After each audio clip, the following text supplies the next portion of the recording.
We get it rolling on the Krueg Show on a Friday. Dual stream here with Jack Hammer in the house.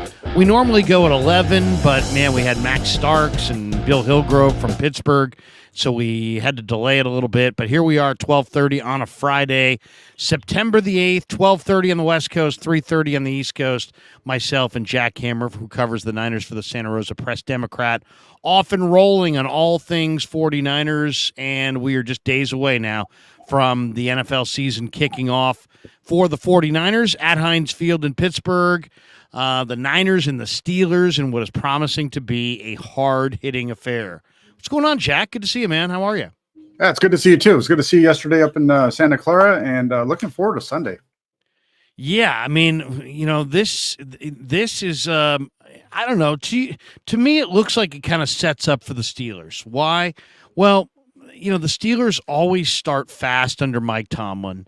They hit a lot in training camp. According to Max Starks, he thinks that's the reason that they're ready for week one year after year, because they play their guys in the preseason and they go full hitting mode, and so they're in like midseason form by the time the season rolls around.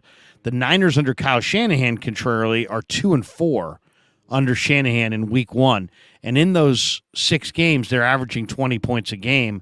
The non-week one games in the Shanahan era, the Niners are averaging 24.5 points a game. So 4.5 points a game less in week ones under Shanahan, 2-4 in 6 games. Is there a reason so Max Starks told me the reason he thinks the Steelers start fast. Is there a reason that the Niners start slow? I think the only thing you can really point to in terms of the 49ers starting slow is just getting the offense all together. You know, they don't play a lot during the preseason. So getting that week one, when you finally get everybody out there, takes them a little while to kind of get rolling. That's the only thing that you can really point to. I mean, you know, you look back at 2021, they started off fast in that game. 41 points, I think 34 on offense. You know, they did okay out in Tampa. That was still only 17. You look at the offense overall, you throw out the numbers. In Kyle Shanahan's time with the 49ers, week one, in his first 6 games, the offense is averaging 16.7 points per game. So it does set up really nice here for Pittsburgh. But at the same time, I would say that I think Brock Purdy might be something that's could possibly have a hand in changing that for the 49ers. Last time the Niners played in Pittsburgh was 2019. Niners defeated the Steelers that day 24-20 behind 21 points in the second half. The Niners turned the ball over 5 times and still found a way to win. Niners finished with 15 more first downs, 197 more total yards, 23 more plays overall, a 13-minute time of possession advantage, and needed a touchdown pass to Dante Pettis from Jimmy Garoppolo inside of the 2-minute warning to seal the victory. Since then, teams who have turned the ball over 5 or more times are 1-25. So basically, if you turn it over the way they did last time the Niners and Steelers played, you're going to lose. What do you think? What's the key to victory for the 49ers in this one on Sunday? There's a lot of them, but I would, you pointed to the turnovers. That's always a big piece of the puzzle when it comes to the 49ers under Kyle Shanahan, holding on to the ball. You look at their records. I don't have it in front of me right now, but I think it's like 75% winning when they turn the ball over less than their opponents, or they're tied in that stat. When they turn the ball over more, it's the opposite. So I think that's the biggest one, especially in a game like this out in Pittsburgh. They need to hold on to the football. If they can do that, I think they're going to be there at the end. These games are always tough out in Pittsburgh, especially you mentioned it with Mike Tomlin. He's 4-1 in home openers at home, 10-5-1 overall. This is a tough matchup for the 49ers here, but they're a really good team. They've been really good on the road, the second most road wins in the NFL since 2019. So it's a tough matchup for them, obviously. I think the biggest thing they need to do outside of holding onto the ball is they need to stop the run. Because if they can stop the run, I think that works into everything else that they do. Well, let's talk about that for a second, because, I asked Kyle Shanahan about that question, can the Niners stop the run? They haven't stopped the run worth a damn in the preseason. The last 2 games, the Chargers and Broncos averaged over 6 yards a carry. The Raiders ran it at will on them up the middle as well in the first preseason game. There's not a DJ Jones kind of a run defender. There's not even a Hassan Ridgeway type run defender. They're asking an awful lot of Eric Armstead, and I don't know if you can depend on Javon Kinlaw. The other guys are all one gap penetrator, get up the field, rush the passer types. What do you think? Is the run D an issue? Should we be stressed about it, or was that just, you know what, rookie linebackers getting in the wrong hole, bad run fits in the preseason? Was the preseason poor run D something or nothing? I don't think you could say it's nothing, because I was out in Vegas, watched them go against the Raiders in training camp in the practices that they had there. And the Raiders had success against the 49ers starting defense on the ground in those joint practices on the, the Thursday and Friday before that first preseason game. They had some success there. So saw that. And so there should be a little bit of concern. It's good to have some concern here. I'm just saying that's going to clear itself up when the starters hit the field. I think that's a little, can be a little naive.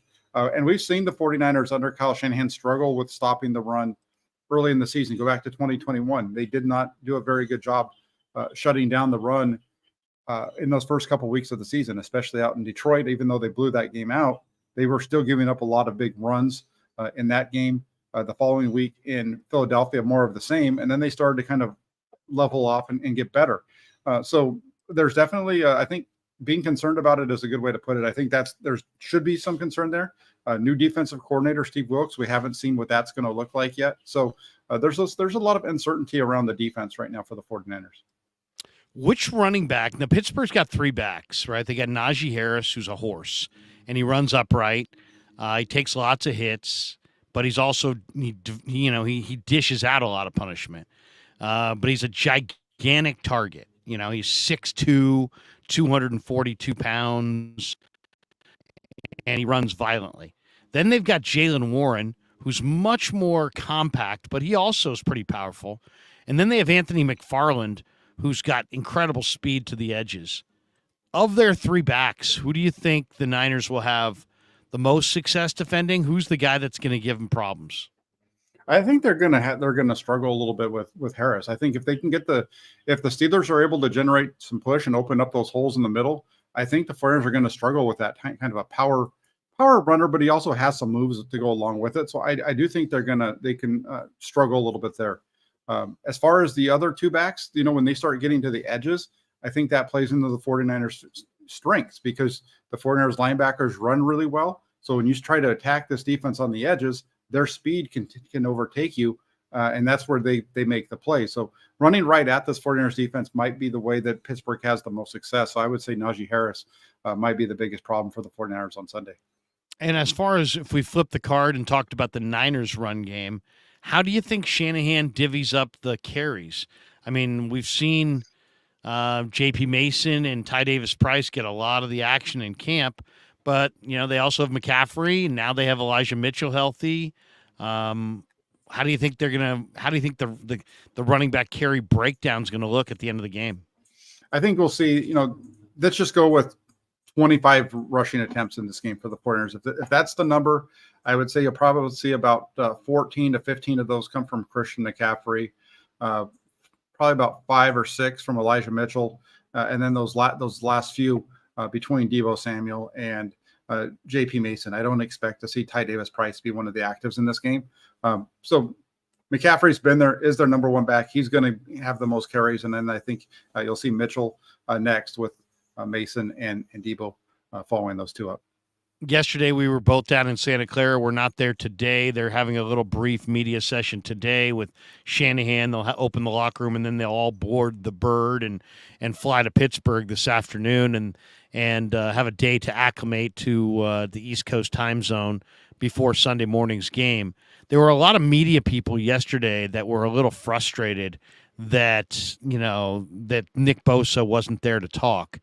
He did practice, but it was on the side. He did some running. He did some drills, but more individual drills.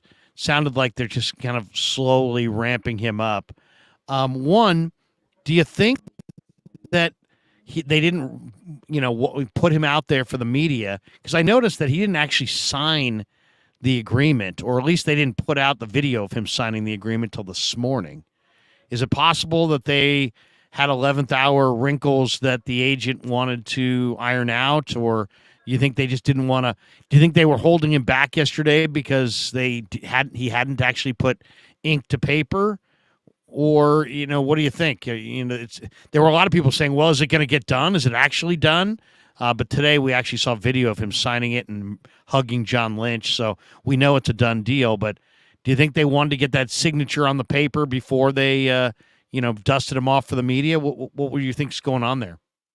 Yeah, if he wasn't, I think that was the case. I think, let's just assume, let's play, go under the pretenses that video was done today. They actually got the signing done today. They could have agreed to the terms, could have had that all worked out. He comes to Santa Clara, goes through his workout, but he just doesn't meet with the media. Maybe they do that today. I'm not sure. Bosa's one of those guys. Usually during the week leading up to the game, his media session comes in the locker room on Wednesday. You've been there, that usually that's when he speaks with the media. So maybe the deal just wasn't signed until today. Had been agreed to, but it wasn't signed and official until today.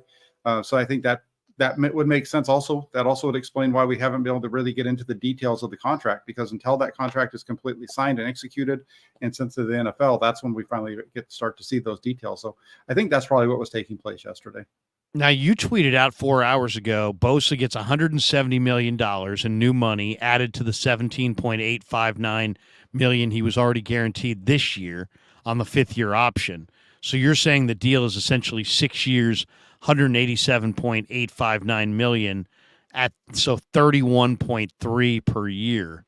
Mm-hmm. So that would not be more than Aaron Donald's deal, but it is viewed as more. So is that just the way you kind of grouped it there? It's the way that it's the way that the reason I do it that way is because that's actually what the contract's going to look like. Once the numbers all come out, that's how it's all going to work.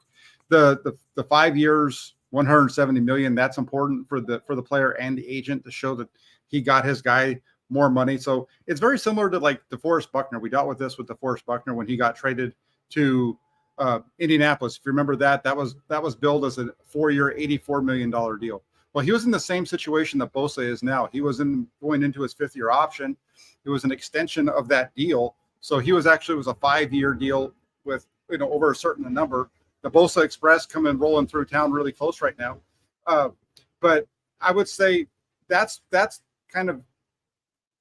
why I put it that way, because when we start to look at the way these salary cap hits work for the 49ers, it's not going to be just 5 years and 170. It's really 6 years, 178. I've talked about it that way for a while. Mike Florio from Pro Football Talk, he discussed this a couple of days ago when the deal was signed, said it was going to be a 6-year deal. So it's we'll see how the numbers all fall when it all comes said and done in terms of cap hits. I think that's the most important piece to really look at. Now, the deal's done, $170 million of new money over 5 years. The 49ers will have him until he's 31. Through his age 31 season, he'll be a free agent when he turns 32 if they don't re-sign him again. So this is a good deal for the 49ers overall. Best defensive player in the league, I think. And it's going to be the way that they structured, we'll see if they structured this like they've done everyone else. The way that they structure their deals, there's lots of room for them to make changes down the road if they need to. Interesting little note. I'm looking on Twitter at KMBR Twitter. It says John Lynch went on with Murph and Mack and talked to, I don't know if you saw this little nugget. Supposedly Bob Myers, the former Warrior GM, is being given credit for helping out with the Nick Bosa deal. He said, little shout out to Bob Myers, my good friend. There was one point when we were at an impasse and Bob called with Krueg in my office and he just had a really good counsel. It kind of kept us going.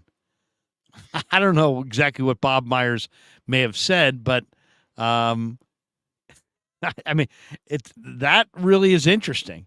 I guess the former Warrior GM called and talked to Lynch and Parag Marate, and Lynch said, "You need friends when you're struggling." He called and had a nice perspective, kept us going.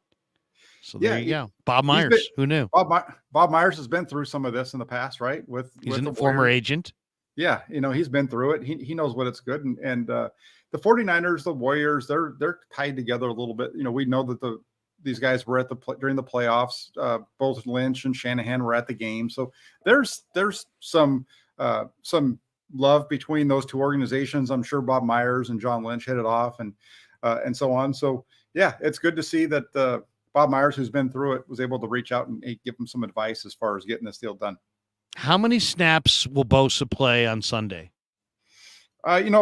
My guess is he's going to play. This depends on how many snaps there are in the game, right? That's really what it comes down to. Sure. I'm going to put a percentage on it. I'm going to say that Bosa is going to play in the neighborhood of about 55% of the snaps. I like the idea of, in the first half, using him on obvious pass rushing downs, third downs, and then play it by ear in the second half. See how he's feeling. See how the game's going. What do you think of that plan? Yeah, that makes sense, right? You get him in there. And I think, when I say 55%, I'm basing that off of 2019. That was the last season where he had missed most of training camp. We had been injured in that camp, so we didn't really see him even in the preseason. That regular season was our first glimpse to those of us that weren't at training camp of what Nick Bosa looked like in a 49ers uniform. And the plan that you're laying out is, I think, the right way to do it. Obvious passing situations, if everything's feeling good and it gets to crunch time at the end and you need him to play more snaps and he's good to go, put him out there and let him hunt a little bit more if you need him to.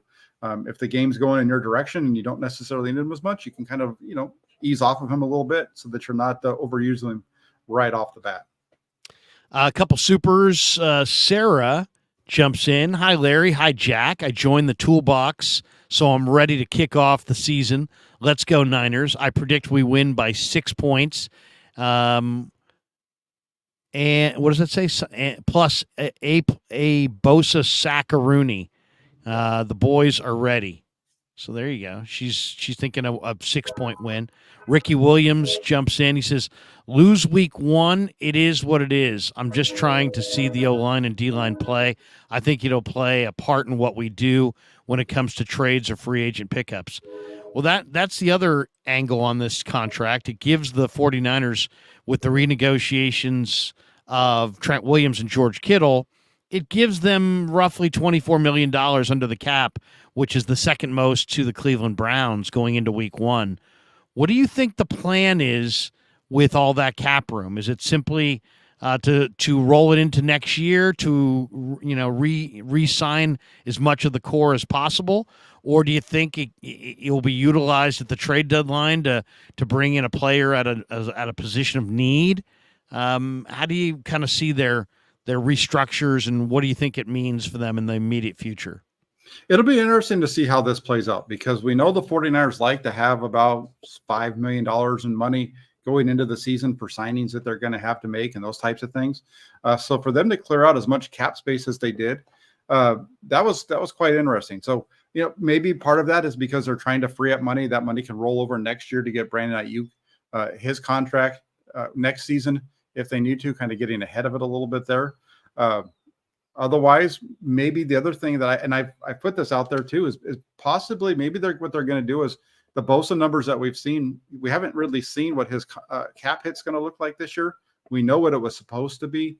The only number that I've seen that kind of posts anything is what his cap hit's going to be. As on one of the contract sites shows it at like 18.5 million or somewhere around that for his cap hit. Maybe what the 49ers are going to do here is front load that deal so that they can get a lot of his cash taken care of this season. Next year, lower it, which will allow them to do some things with other players that they need to do. So I'm not really sure. I've seen some people floating around the possibility of bringing in a big player, those types of things. I don't foresee that with the 49ers. I think the 49ers know that they need to keep developing this roster. They need to keep building behind the depth of their top players, especially with the amount of money that they're spending on those players at this point. So I don't foresee a big trade or anything like that that's going to bring in somebody that's going to cost them a lot of money. You got guys like Brad and others in the Niner creation fan, kingdom on YouTube suggesting guys like Brian Burns. I did a video the other day. It looks like the Raiders and Chandler Jones are headed for a divorce, though I don't know that happens because there's a $25 million dead cap hit that the Raiders would take if they moved off of Chandler Jones. And he's only in year 2 of a 3-year, $51 million deal. What do you, I mean, to me, the 49ers could if you could add one piece to the puzzle, to me, it would be one more edge rusher of significance. I love Bosa, but I'm a little concerned about the backups behind Bosa. That's the position of need in my mind. What do you think? And what do you think of the idea of trying to get a Brian Burns or a Chandler Jones or another edge piece to go with what they have?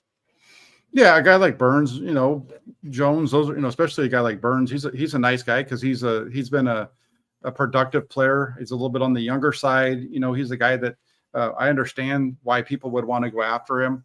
At the same time, when you look at the overall structure of this roster, I don't know if going out and getting a player of that type really fits where they are. I know a lot of people point to the Super Bowl in '94 where they went out and they got all these guys. Well, they did, but when you remember, if you go back to '94 when they went out and did that, they got all those guys on one-year deals as free agents, other than the ones that they signed during the regular. But those other pass rushers that they're adding to that group were all just one-year rental, basically. Come in and hit these numbers, and you're going to get paid, these bonuses and that type of stuff. I just don't see a guy like Burns fitting into their long-term plans, and so I don't see that happening. And you start to kind of look out. I don't know if there's anyone out there that really gets you going in terms of a pass rush at this time. If there was, he wouldn't be on the market, right? Pass rushers are hard to find. If there was a guy that was just sitting on the sidelines right now, every team would be after him. So I think the 49ers are pretty much set there. I think I understand the frustration or the worry about the edge rushers, but I don't think the 49ers are much of a different spot now than they were a year ago.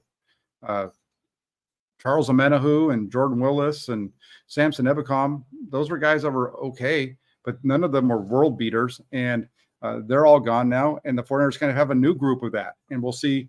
I do think that Clelin Ferrell is going to be a nice depth piece for the 49ers. Very similar production I think he's going to be able to put together to like an Amenahu or a Willis. I think Drake Jackson's going to get some numbers, but he's not really the pass rusher that they don't have a guy. They don't have a guy where like, man, I really want this guy across from Bosa, but at the same time, they have guys that fit in nicely, if that makes sense, to kind of make it a little shorter.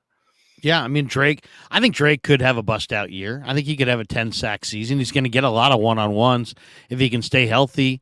I think they got a better secondary than they've had in the past. I think they might be able to get a couple coverage sacks. One of the guys that, we've talked a lot about quarterback, but we haven't talked a lot about Brock Purdy. And the reason that we haven't talked a lot about Brock Purdy is that there's been so much dialogue about Darnold versus Lance, Lance versus Purdy, Lance versus Allen. Are they going to trade Trey? Trey this, Trey that.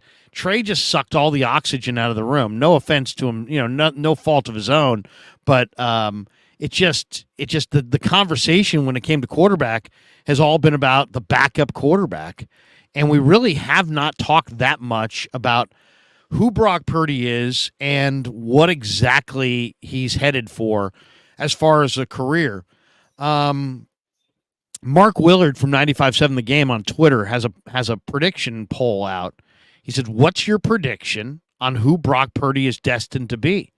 And he gives you three options. And to me, there should be a fourth option here. But he's got not the guy, a middling starter, or a legit NFL quarterback one. And it's like we're afraid to throw one more level on there. Is it possible that Brock Purdy's damn good? Is it possible that Brock Purdy is more than not the guy, more than a middling starter, more than just a legit starting NFL quarterback, that he's a very good top-tier NFL quarterback? 64.4% are going with the top level here, which is a legit NFL QB1, which I would as well in this poll. He's not, to me, he's definitely not a middling player. And I'm well beyond the idea that, oh, yeah, he's not the guy. He's going to be a backup. He's going to be a bust. I don't believe that at all. I think there's another level that Mark didn't include here because he doesn't want to be overly glowing. But it's like it seems like we're almost like afraid because he's not the biggest guy and because there's people that have Jimmy Garoppolo scar tissue and maybe Trey Lance expectation scar tissue, that they just won't. People won't even allow themselves. I mean, Mark put out this poll. He wouldn't even allow for the opportunity to say Brock Purdy is going to be a very good top tier NFL quarterback. He didn't even include that as an option because he's like he doesn't believe it's an option or doesn't want to be that glowing or doesn't want to give that up as an option. I mean, to me, that's the answer. I think he's going to be a very good top tier NFL quarterback. Is he going to be a superstar Mahomes, Allen, best quarterback in the league? Probably not. He doesn't have that kind of physical skill set, but I think he's going to be more than just a legit NFL starting quarterback. What do you think? You've watched Brock all summer. You've watched him all last year. What did you think last summer? What do you think now? I having watched Brock Purdy last summer, having watched him during the regular season, watching him now, I will say that when it comes to Brock Purdy, I think this is a guy that if he continues on the path that he started last season, he's going to be a Pro Bowler. He's going to be the first 49ers Pro Bowler since 2003 when Jeff Garcia made it. On top of that, if he continues at that level, he's going to become the first 49ers 4,000-yard quarterback since Garcia did in 2000. The numbers are just there. They all match up. And he just needs to stay healthy, play 17 games, or if he can make over 500, 515, 520 throws this season, he's going to hit those numbers. So in terms of this poll, he's a legit quarterback, number one.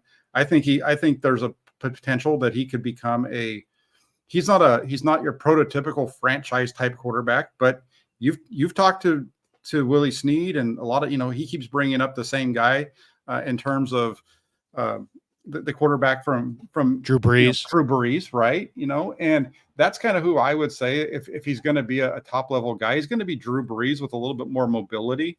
He doesn't have the huge arm, but this guy can make every throw that the 49ers want you to make. He can move around in the pocket. If he just plays within the structure of Kyle Shanahan's offense and then takes his ability at times when things break down to get out of structure, I think his numbers are going to go off the charts, and I think everything else is going to follow. I did a show last week where I went through all the numbers. Basically, it was, what people aren't telling you about Brock Purdy. And you compare his numbers last year to Patrick Mahomes in terms of average depth of target, in terms of basically every statistical category you can think of. And they're so similar. And yeah, he's got better talent around him in Deebo Samuel and Brandon Ayuk and Christian McCaffrey and all that stuff. But the numbers are there. The productivity is there. If he stays healthy, I think legit QB1 easily, damn good QB on top of it. And I do agree with you. I think people are afraid to say it because, well, they either don't want to be wrong or they just feel like, there's just so many times when if you come out and you say this is going to be the real deal, you got, 20 people screaming at you that you're full of baloney. So, and I think sometimes that's what people get tired of. Well, and there's been so much talk about his limitations because there were so many people that were advocates for other candidates that I think people, his flaws have, that conversation has been had over and over and over again. And as far as his special traits, that's like, but, and it's like almost like that conversation always is dead in its tracks. Ricky Williams says, does Brock get any MVP votes this year? Well, if he does in a full season what he did last year in 5 games, he had 13 touchdowns, 4 picks. So let's just in 5 games. Let's say you times that times 3. Now you got 39 touchdowns and 12 picks. So 39 touchdowns and 12 picks would be almost MVP type numbers. Yeah, so I think I was on your channel on the game on the channel. You guys had Coach Mariucci, and he talked about the 49ers being a Super Bowl team with Brock Purdy. Right. And my feeling of that is if he's accurate and the 49ers are a Super Bowl team this year with Brock Purdy, they go on to win the Super Bowl. Brock Purdy is going to be in that MVP conversation. He's going to get MVP votes because his numbers are going to be such that they're going to warrant that conversation. It's going to be in that same discussion as last year with Jalen Hurts and stuff like that. When a quarterback and is playing at a high level and the team is winning at a high level, that almost always goes hand in hand. Those numbers that he put up last year, like you just said, if you put those out over a full season, those are MVP type numbers. And I don't feel bad saying that. I think that if he has a season, he's able to carry that out for 17 games, he's going to be in that MVP conversation, no doubt in my mind. It's a big question about health for sure. Mm-hmm. Evoke donates, is that £5? He says, can he be the best of two worlds, being in this scheme and the plan fails yet, or still creative and evasive? Yeah, I think he's got the advantage of being in a scheme with a great play caller.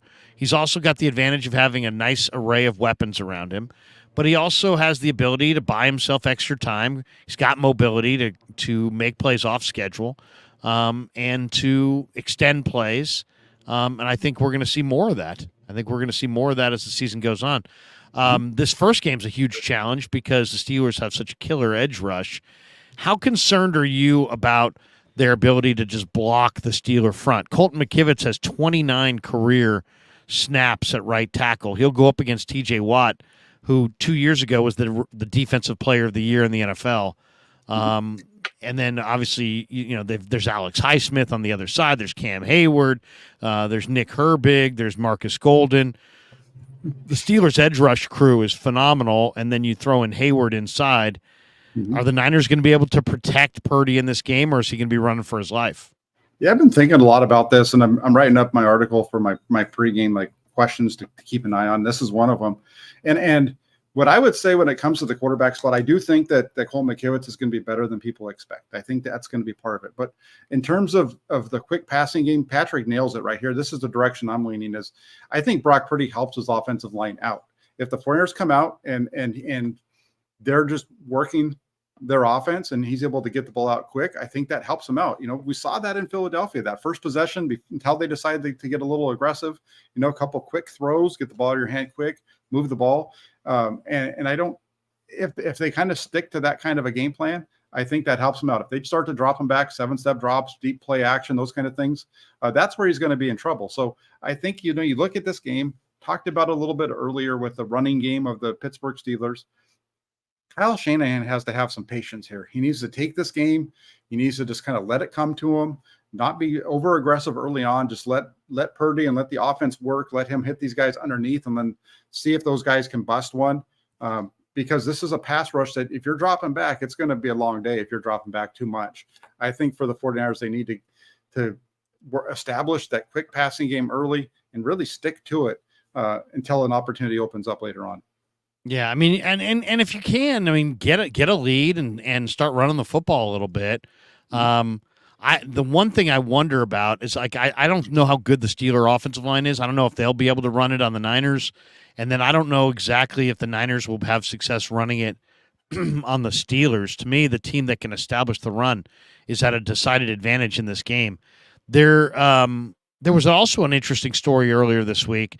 Patrick Peterson, who came over in free agency from Minnesota, and the newest Steeler, though he's a veteran, the Niners know him well from all those years where Pat Pete was in Arizona. He went on the All Things Covered podcast, and he said, there is some tell signs out there that tells us what plays we're going to get from those guys in certain situations.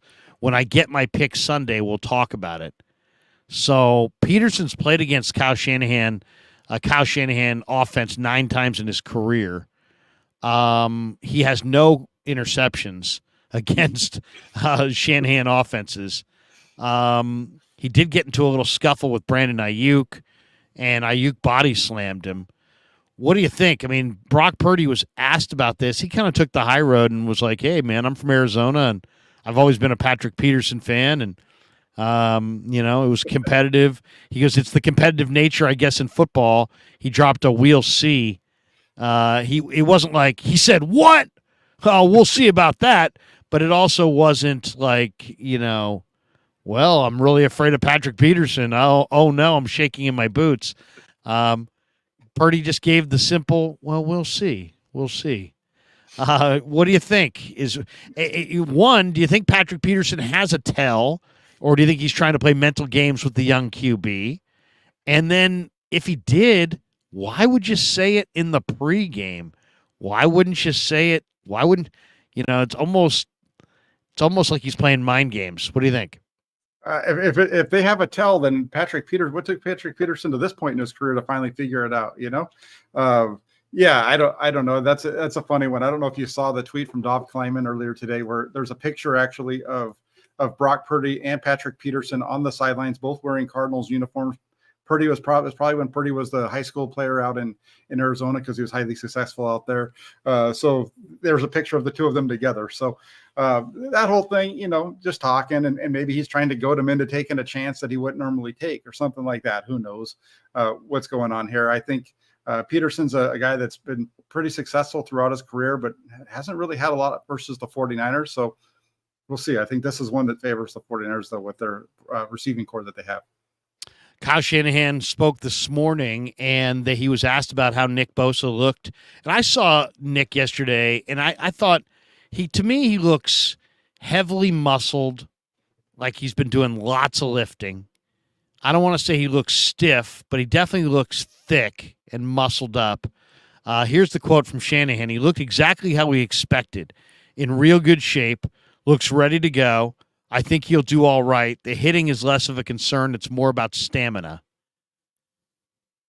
Yeah, I agree with you when you say that he looked a little, he definitely the muscles definitely show, right? I mean, that's one of the things with Bosa. He's always in shape, and he does. You could definitely see that, but he's still moving around pretty good out there. I think you look at his some of the things where they're showing, you can see him getting off the ball and things like that. In practice from yesterday, he looks like the same Nick Bosa that we've always seen.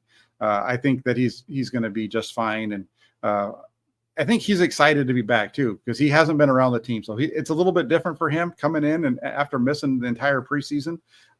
He's now here, and I think he's excited to go out, and he's got the money and he wants to go out and show that he was worth it. So I think it's all good for the 49ers.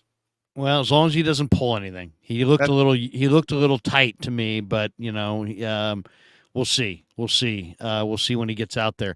Matt Barrows is tweeting that George Kittle with his adductor / groin, Mooney Ward with his heel injury are both questionable for the Steeler game. Everybody else is a go. Those two guys are questionable. Which guy do they need more to win this game, Kittle or Mooney Ward? Man, that's a good question, especially with everything we just talked about when it came to Brock Purdy in this game and getting the ball out quick, to help the offense and that kind of thing. Kittle's a big piece of that, so I think they really need him on the offensive side. But I'm going to go with Mooney Ward. I think he might be the guy that might be more important in this game, because you look at the Pittsburgh Steelers offense and their passing attack, and they have some really good receivers over there in Pittsburgh this year. They had some last year as well. I think they need all the help they can get in the secondary. Deontay Johnson, George Pickens, Allen Robinson the second, all really good wide receivers. I think the 49ers, this is a tough matchup for them. And you also add in Freiermuth, the tight end, and we talked about the running game. The 49ers and the Pittsburgh Steelers, the Pittsburgh Steelers kind of remind me a little bit of last year's Las Vegas Raiders, that ability to stretch the team vertically and horizontally, which really the 49ers defense struggles with. So I do think that the injury to Mooney Ward could be one that's a problem. I mentioned that on my channel yesterday. Some people took exception to it because of how big of an issue I think this is for the 49ers. But I do feel like if Charvarius Ward isn't 100%, we've seen him in this situation before. We saw him not playing at not 100% last year against Kansas City, and it was his worst game of the season. This is a bad spot if he's not 100%. So I think you need to be a little bit worried about Charvarius Ward on Sunday. The rest of the guys who missed time earlier this week are all full go. So that would be Dre Greenlaw, Talanoa Hufanga, who's got the Baker's cyst behind one of his knees, Oren Burks, Ray McLeod's got a wrist, Jake Moody with a quad, Tayshaun Gibson, who's missed a bunch of time this year in practice, and then Jordan Mason. All those guys are deemed ready to go.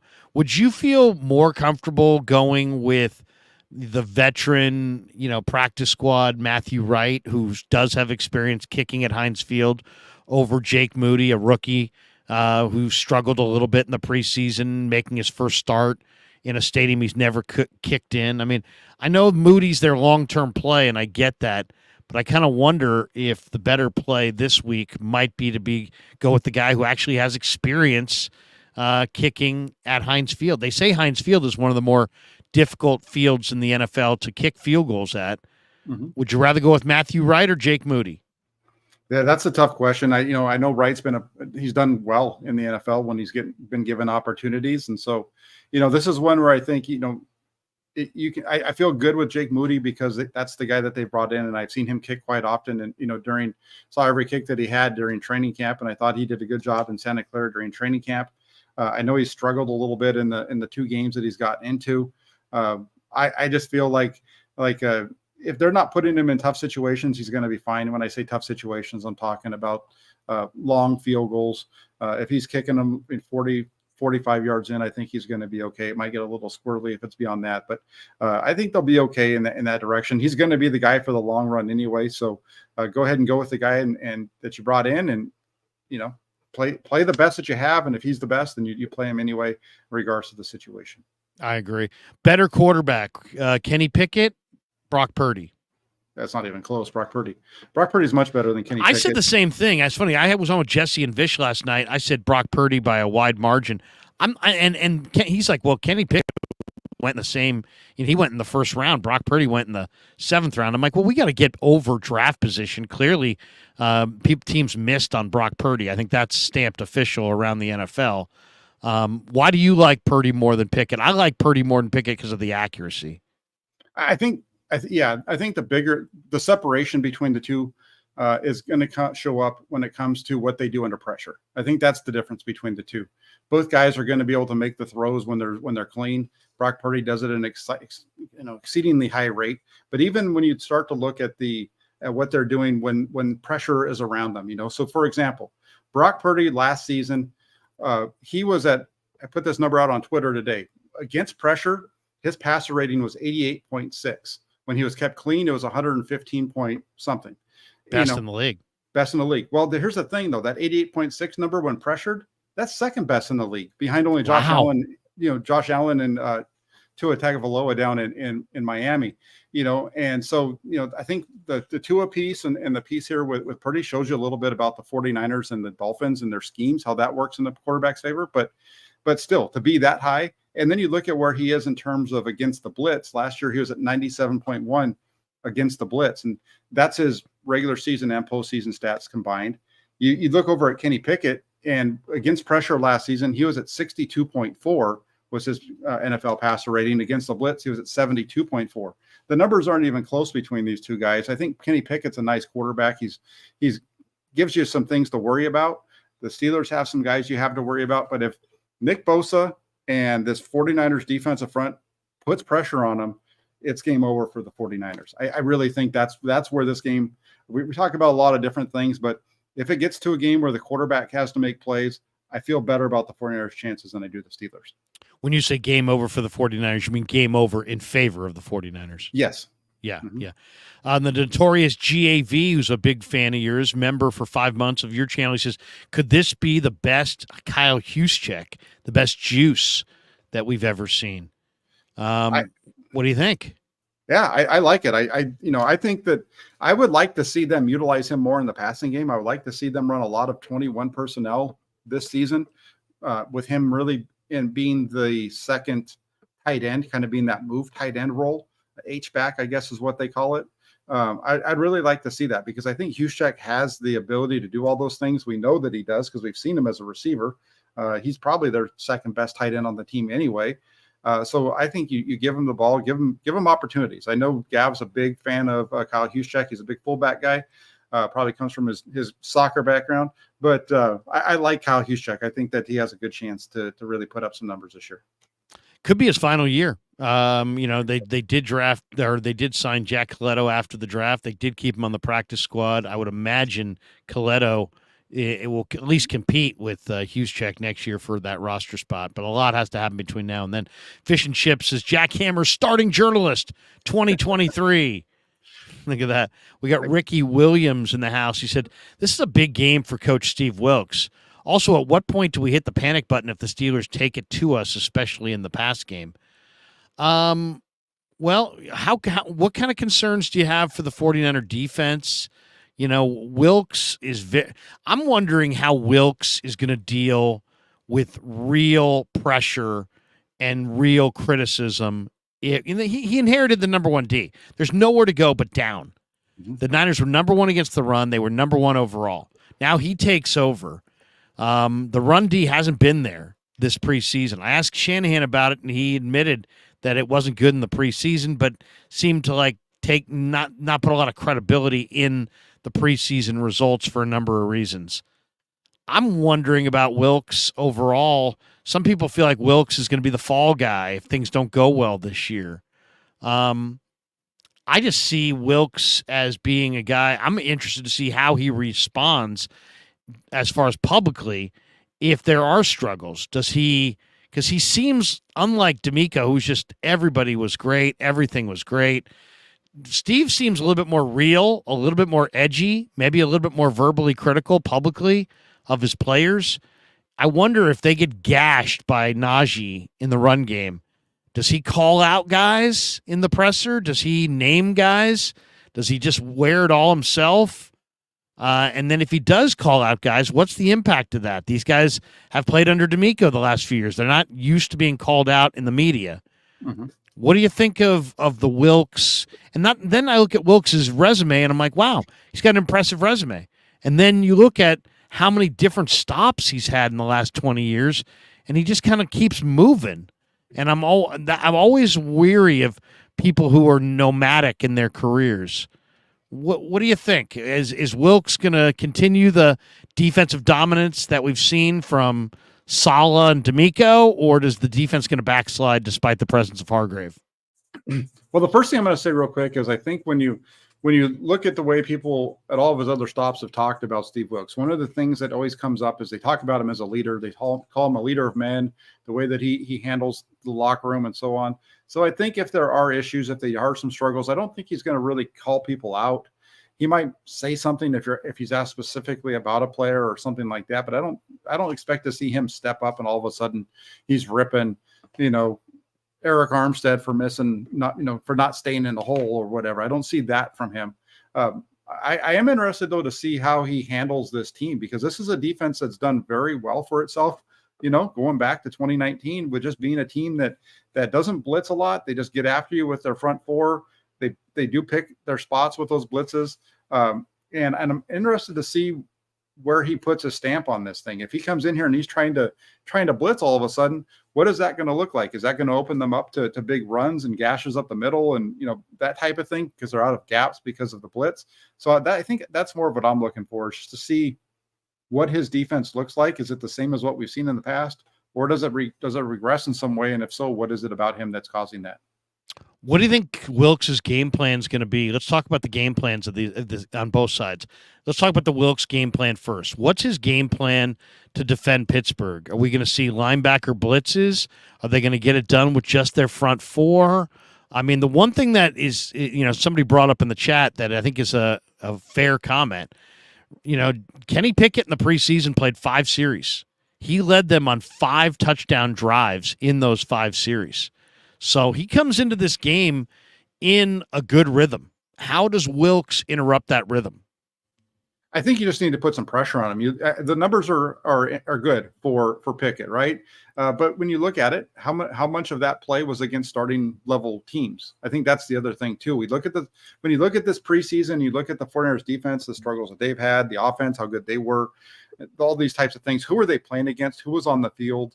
The 49ers starters have barely played at all in these preseason games. It's been almost all backups and their depth players for the most part, with a couple of exceptions. So I don't think we really know exactly what we're going to get from this team in terms of what the way that I would attack the Steelers if I was Steve Wilks. I think in this game, because they use 3 wide so much, I think you're going to see a lot of that nickel and dime. So you're not going to see 3 linebackers on the field. You're going to see a lot of 4 down linemen, a lot of 2 linebackers, a nickel, maybe an extra safety every once in a while in the box, which is something that they do have done in the past as well.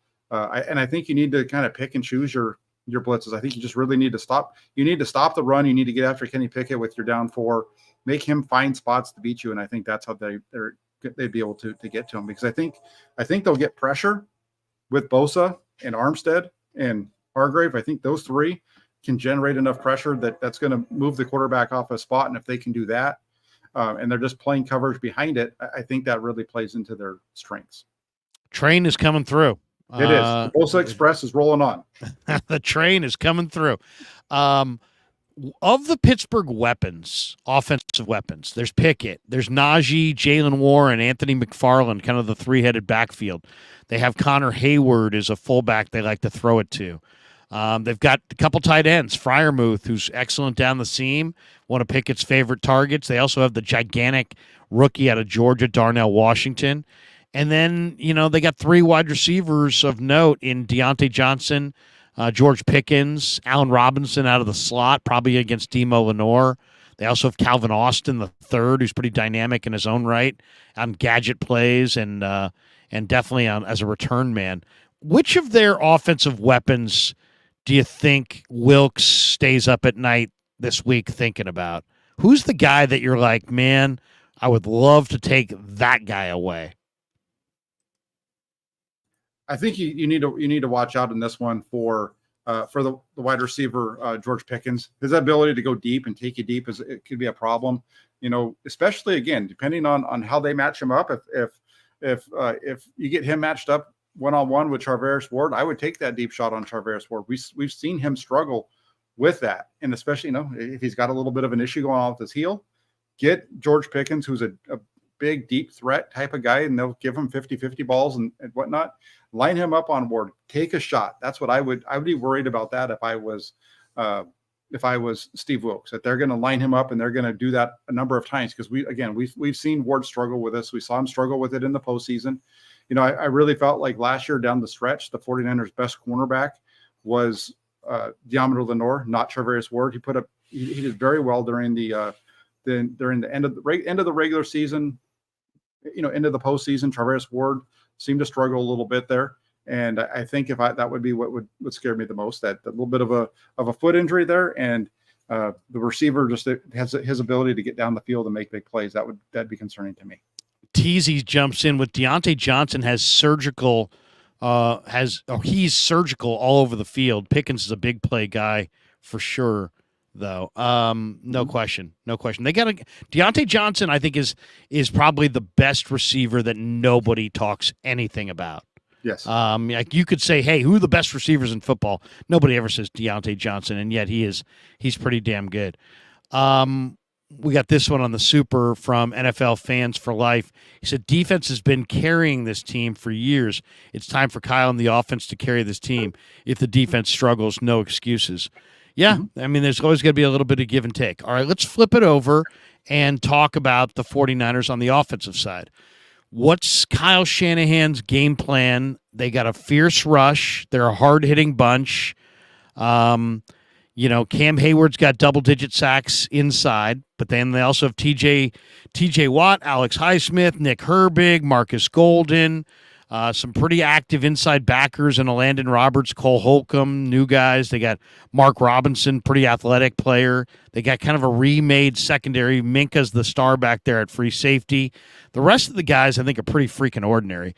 Patrick Peterson, Keanu Neal, Levi Wallace, Chandon Sullivan, Desmond King, Damonte Casey, Joey Porter Jr. in his first start in the NFL. I don't know. I this is one of the reasons I like the Niners. Is I think if the Niners can block the Steeler front, I think the Niner receivers can make plays against the secondary. And I kind of think the game plan is going to be for Shanahan to get Landon Roberts and Cole Holcomb, get them playing pass coverage. The Niners have thrown it a lot to their backs. There's been a lot of the quick game, short game, bootleg game. I think we're going to in practice this summer. I think we'll see a lot of that in the games. I think they'll put Holcomb and Roberts as the conflict defender and kind of pick on those guys in space. What do you see as Kyle's game plan this week? Yeah, I would go right back to what we've seen the last two preseason games. I would come out, throw in the ball, underneath stuff, just like those quick throws, get your guys the ball in space against those linebackers. That is where I think the 49ers offense, their biggest advantage is against the linebackers. If they can get get matchups with those linebackers, I think their best way of doing that is probably going to be through the quick passing game early on. I think the 49ers, if you're going to run the ball, it's it's there for you too. But the problem is you got to get pushed. You got to get past that defensive line. And there's some tough guys in that defensive interior to move. And the 49ers have struggled to really generate any kind of movement along that offensive front. And so I think you opened up the game with a quick passing game, attack those linebackers, like you said, try to, a little bit, the bootlegs and one-on-ones there, choice routes and those types of things. And I think that really plays to your advantage. And you got to be patient. And then when an opportunity opens up, you take it. But that's after, if you can establish the run, I don't think you're going to do that early on. I think you're going to see them come out throwing the ball, and that's going to get some movement. And then once you get that movement, then you can establish the run. And then once you establish the run, then you come back, because now you've got them kind of in between. And that's where that play action game takes effect. I don't think that, I think he was a little premature on that in Philly. I think I would like to see him learn from that lesson here on Sunday. Kind of just stick to the shorter stuff and really work it and keep your defense off the field as well. Couple last ones before we call it quits here. I guess Matt Barrows, our good buddy from The Athletic, went on 95.7 The Game, and he was talking about Brock Purdy. And this is what he said. He said, Brock's superpower is not his arm. It's not his size or his ability to break tackles. He says his brain works faster than most rookies or any rookie that I've ever covered. We really don't talk about Purdy that much, but he does seem somewhat unflappable. And if there's one thing that to me, it's a combination of the footwork in the short game, the bootleg game, the play action game is on point. And that's really tied to your timing and your accuracy. But I also think it's his processing and his ability to turn his back on the defense and play action, turn right around and know exactly where everybody offensively or defensively is going to be on the field. I think it's that intelligence, and if you want to call it mental reps, but his spatial awareness in the play action game, I think, is top shelf. Yeah, and that's a good point. That ability to turn your back to the defense, and because of what you saw in that pre-snap look, kind of have a feel for where everybody's going to go, so that when you turn around, it's easier, I guess, to pick up where everybody is, because they're kind of in that spot where you thought they were going to be. It allows you to play a little bit faster. And so I think you're right. I think, and I agree with what Matt said. I think that and we've heard this from Steve Young too, right? He's called them, Jedi and all that kind of stuff. He's got the Force, is what he says. And I think Brock has a good feel for the game. I think that's really what everybody's kind of talking about here, is he just has a good feel for what's happening. He understands how the offense works. He understands where the defenders are going to go based on that. And so I just think he has a real good, it's just a really good feel for it. And he just plays the game and he just lets it come to him. And it's just so natural. Dave Lombardi tweeted out, he said, Charvarius Ward with the heel, George Kittle with the abductor, both officially listed as questionable for the game, but both practiced, and it certainly seems both will play. So there you go. That's maybe a little bit more positive report than what we've seen. Do you find it refreshing that this, now that Lance has been moved on to Dallas, that it's like it's become more about football and less about soap opera quarterback drama in the last week? Yeah. No, it's good. There's still some. I'm not blaming Trey. I'm just saying that, what I'm saying? No, it's never been Trey's fault. It's right. never been his fault. He's just a player. It's the discussions, and he's never been one that's come out and said anything publicly to create any kind of the divisiveness that we've seen amongst the fan base when it comes to the quarterback position and the discussions that we've seen around that. It was never about Trey. But I mean, from him, it was about him, but it wasn't from him, if that makes sense. So I think that, it's nice. It's nice to be able to just focus on football again to a certain extent and really kind of hone in on the things that they do. And I know myself, I've been one that's been more than willing to talk up Brock Purdy this offseason. I think that he's done a very good job last season.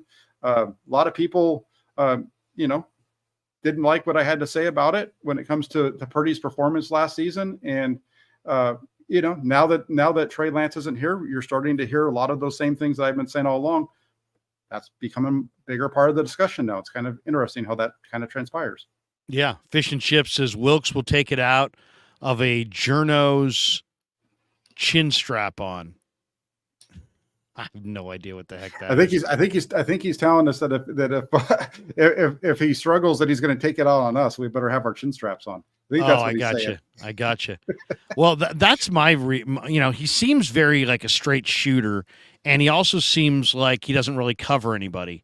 So once the bullets start flying for real, does he kind of take ownage of it, or does he, say, hey, we didn't do it, and it was this guy and this guy and this guy who didn't do it? That to me is going to be interesting.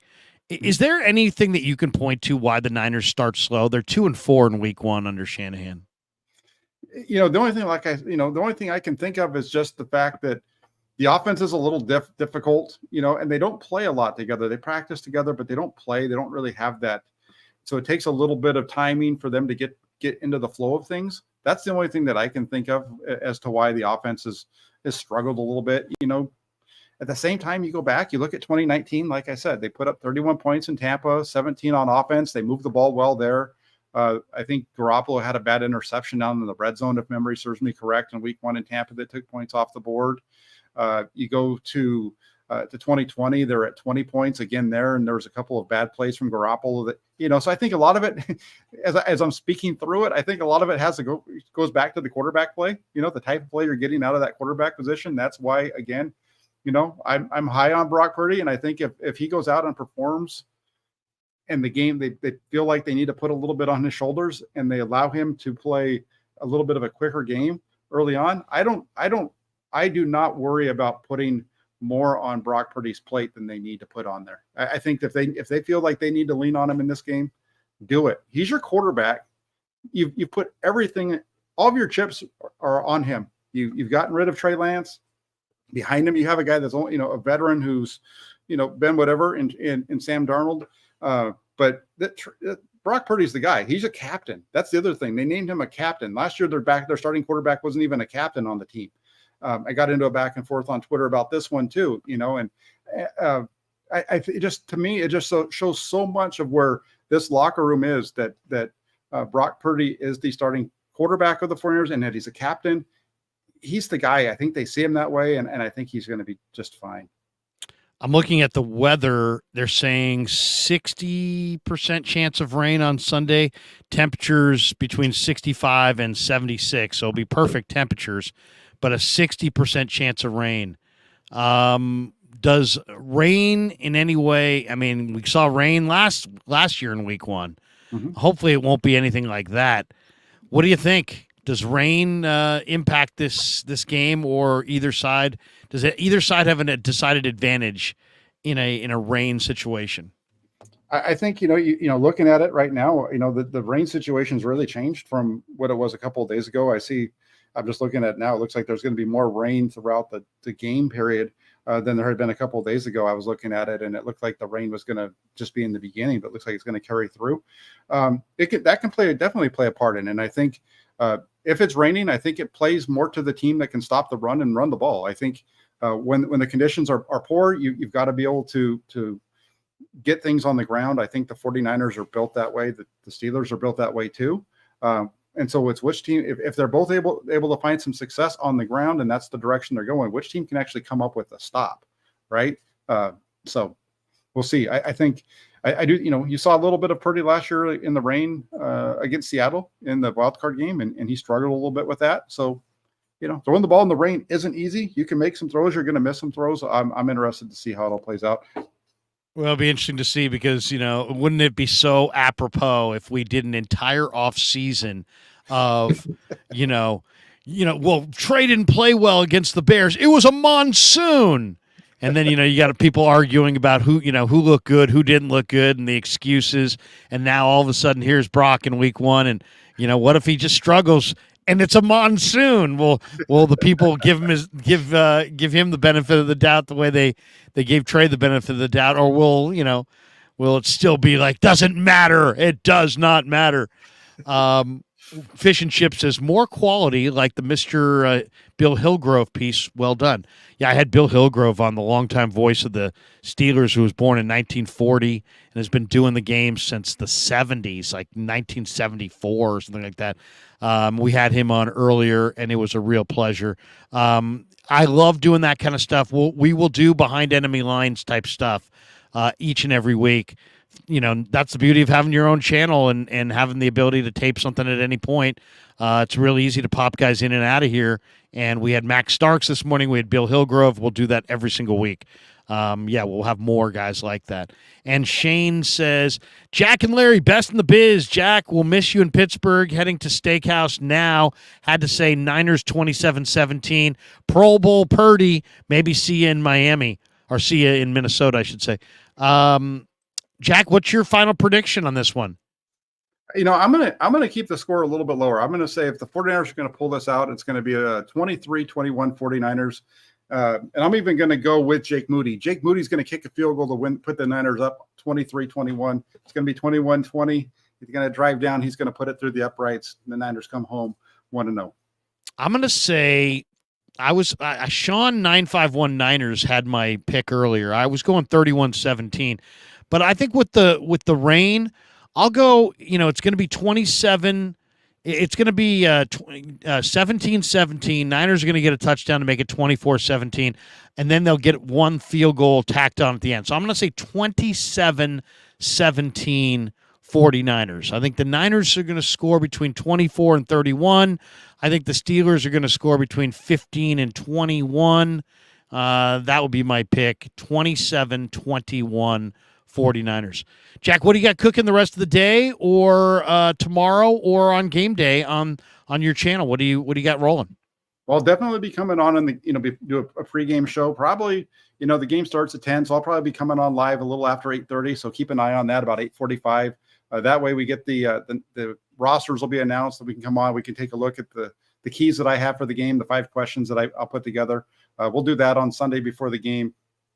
Beyond that, there'll be a little wrap-up thing that I'll do in a little bit here on the channel. So keep an eye out for that. It's not going to be a long one of those little shorter ones that I like to do sometimes. And then there'll be something tomorrow. I got my son's second game of the season is tomorrow at 10 o'clock in San Jose. Nice. It's a tough one. So in terms of the channel, there'll be something. I just don't have it locked in right now. Who are they playing? They are playing against Valley Christian.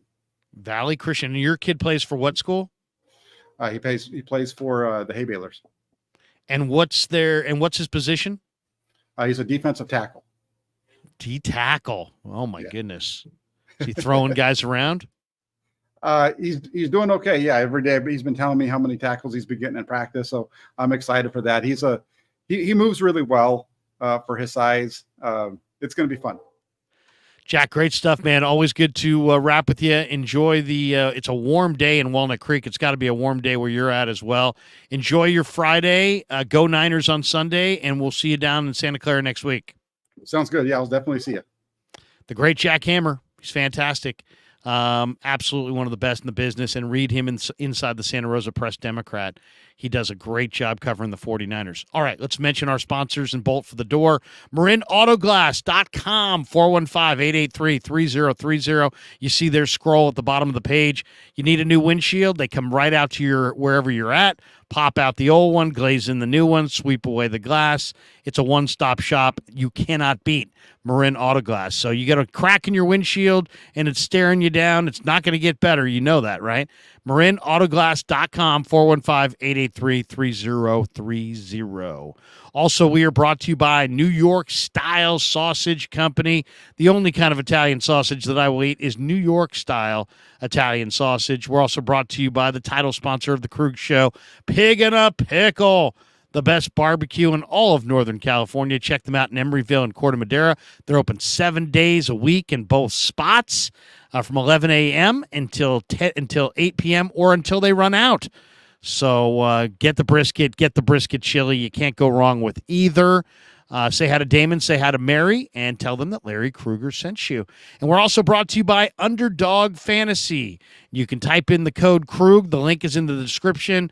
And this week, my 2 fantasy plays, I'm saying go with Go with Nico Collins over 3 catches, and go with Brandon Ayuk over 3 catches. I think Ayuk's going to have more than 3 in Pittsburgh, regardless of who wins the game. And I think Nico Collins is going to be C.J. Stroud's number 1 guy in Houston, and I expect him to have 6 or 7 catches. Those numbers are a little bit low in my mind right now. So go check out those. And, of course, Underdog Fantasy, a regular sponsor of the Krueg Show. And we also should play their thing in here. We'll give them a quick mention. But first, a word from our sponsors, and let's first hit Underdog Fantasy. All right, sorry to interrupt your video, but I want to let you guys know that we've partnered with Underdog Fantasy this football season. Underdog Fantasy gives fans a way to play alongside your favorite football team all season long. You can check out their weekly Pick'em players, where you pick between 2 to 5 players, select whether they'll go higher or lower on their game stats. You can win up to 20 times your money in a single game by going 5 for 5. It's a fantasy game, but you can win real money. This week, I'm going with Nico Collins, higher than 3 receptions, and Brandon Ayuk, higher than 3.5 receptions. You can enter the same as me, or of course, you can make your own picks. Sign up using the promo code Krueg, Krueg, and they'll match you up to $100.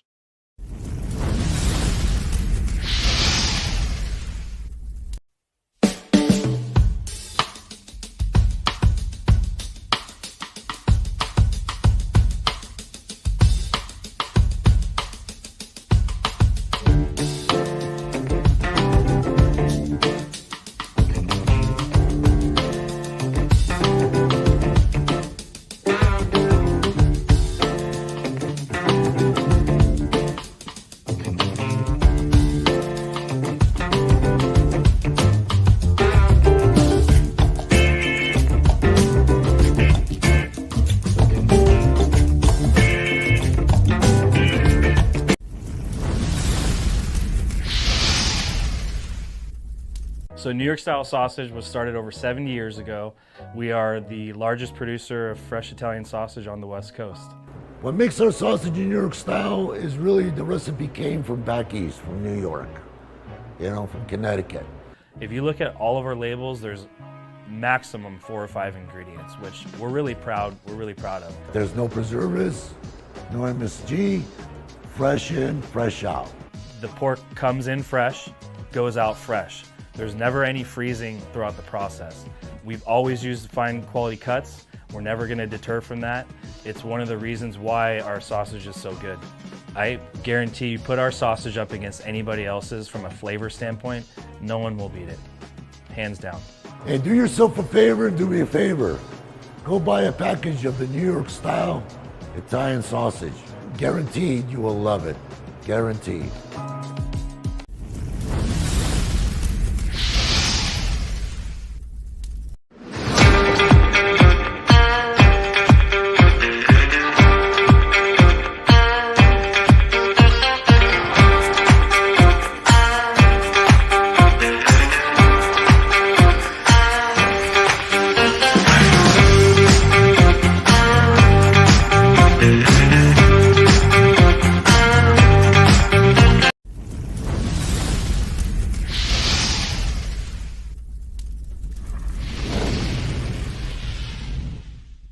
All right, coming down the home stretch on the Krueg Show. Thanks to Jack Hammer. Thanks to all of you guys as well for supporting the channel. The channel is off and rolling and doing very, very well. So I want to thank every single one of you guys.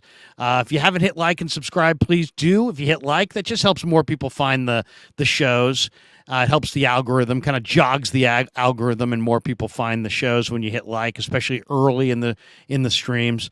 And if you hit subscribe and you click that notification bell, every time we go live, you'll get a little notification on your phone. It's free to subscribe. Currently, we have 22,594 total subs. We're closing in on 23,000 subs.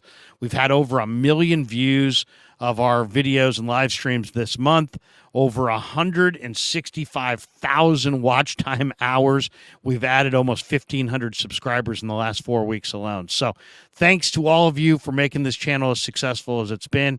Thanks to Len Dempsey. Thanks to Kevin, my son, for doing an incredible job as well. Clarsard says, Krueg, a post-game show with Danny and Rye would be a classic.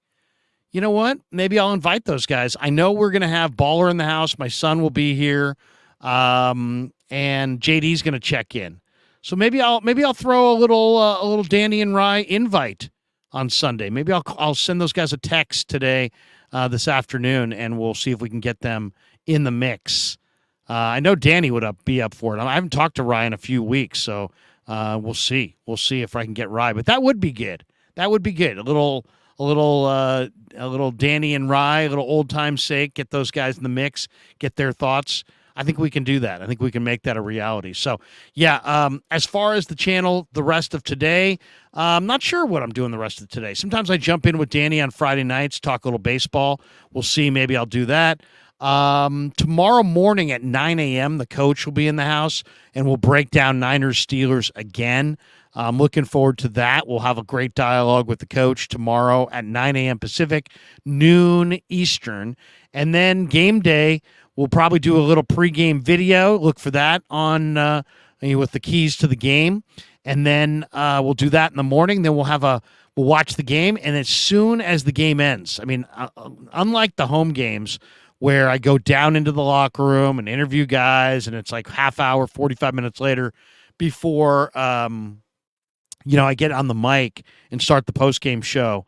Since they're in Pittsburgh, as soon as we get to the 2-minute warning, I'm sitting in the studio, and as soon as the game ends, we're going to go live immediately. So jump in with us as soon as the show ends, and as soon as the game ends, I should say, for the post-game show. As I said, it'll be my son, me, Baller, maybe Rye, maybe Danny, and JD will join us later on. We'll see. We'll see who else we want to invite, but maybe Frank Red. We haven't talked to Frank Red in a while. Fish Chips is Frank Red missing too. Yeah, maybe we'll throw Frank a little invite as well. Dusty Gold says, "Where's Gary, Larry?" You know what? I called Gary a few months ago, and we talked, and he was doing some stuff in August, but he said after Labor Day, which was just last Monday, he said, let's get together. So I'm going to give him a call here in the next week, and hopefully we'll go hang out a little bit. I'd love to have Gary on the channel. I'd love to have him on a regular basis on the channel. Wouldn't that be something? We might need to find a new sponsor and a special show just for that. So if you have interest in having your company being the title sponsor of Get Gary Radnich Out of Retirement for a once-a-week hit on the Krueg Show in a video format, that would be very cool. I'd love to work on that. I'd probably need to almost compensate Gary to make him do it because he's so tied to his post-media life. But who knows? Maybe we could do it. Kyle McKiernan says, Larry, you need to get Raj included on the big show. That's the cherry on top. We could throw an invite to Raj. I love Raj. Maybe I'll ask Raj what he's got cooking in the postgame and see if he's already doing something. But, yeah, that's a good one. That's a good one. Raj has got the massive audience as well on the YouTube or on the IG. Fish and Chip says, Ratto won't do YouTube. Seen him on CamBR, but not with Larry or Damon.